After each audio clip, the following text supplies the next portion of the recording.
Developing story, we are tracking the latest developments. From Neural Newscast, Thatcher, we are following a significant escalation in the Middle East. That is right, Daniel. 2 days ago, an Iranian strike targeted Prince Sultan Air Base in Saudi Arabia, wounding 15 American soldiers. 5 of those service members are reported to be in serious condition. Beyond the human toll, the strike appears to have severely damaged a United States Air Force E-3 Sentry surveillance aircraft. Images circulating on social media show the aircraft's distinctive radar dome collapsed on the ground. This plane serves as the primary airborne warning and control system for regional operations, often referred to as the eyes of the military. The precision of the attack is notable. A Wall Street Journal analysis suggests the strike used advanced targeting, potentially involving drones or satellite data.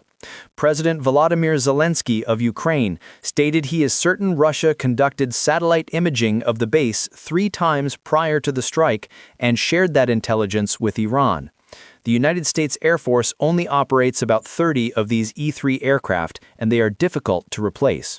Additionally, 2 KC-135 tankers sustained damage in this latest wave, which involved 6 ballistic missiles and 29 drones.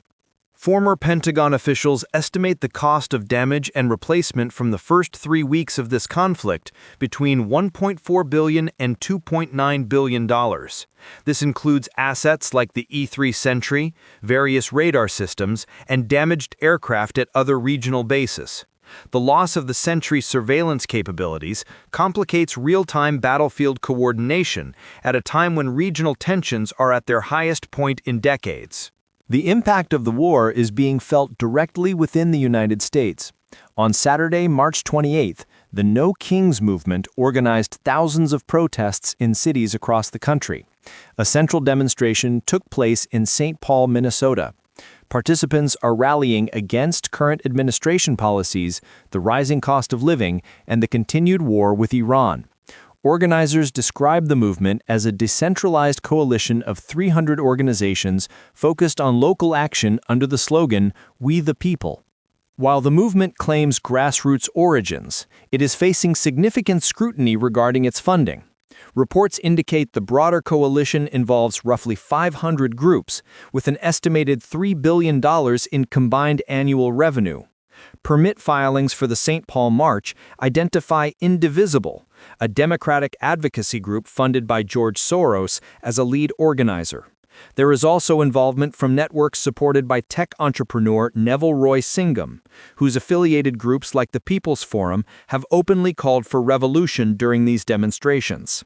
Legislative pushback is already materializing. Senator Ted Cruz has introduced the STOP Funders Act, which would allow the Department of Justice to pursue RICO charges against individuals accused of funding protests deemed violent or extreme. Daniel, the political tension is mirrored by growing anxiety in the labor market as these geopolitical events drive up domestic costs. The economic ripple effects are becoming clear. Since the United States and Israel launched strikes against Iran 4 weeks ago, the closure of the Strait of Hormuz has pushed oil prices above $100 a barrel.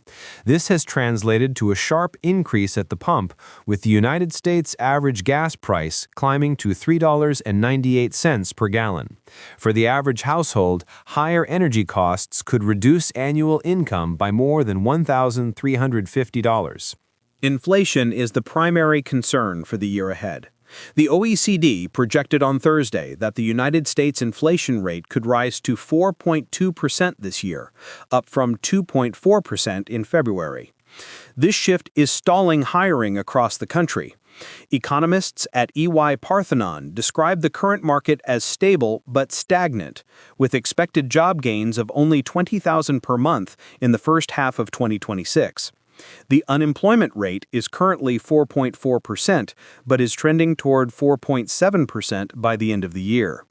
The risk is that this hiring pause could turn into more visible softening by late spring if the conflict continues. Consumer spending, which accounts for 2/3 of United States economic activity, has remained resilient so far.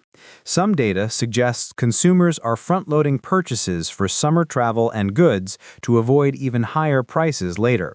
However, economists warn this dynamic cannot persist indefinitely if energy costs continue to drain household cushions. New labor market data, including the monthly jobs report and private sector hiring figures, is expected later this week.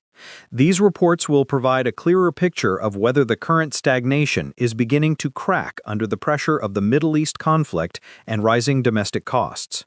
From Neural Newscast, Thatcher, thank you for the analysis. And thank you, Daniel. Neural Newscast is AI-assisted, human-reviewed. View our AI transparency policy at neuralnewscast.com.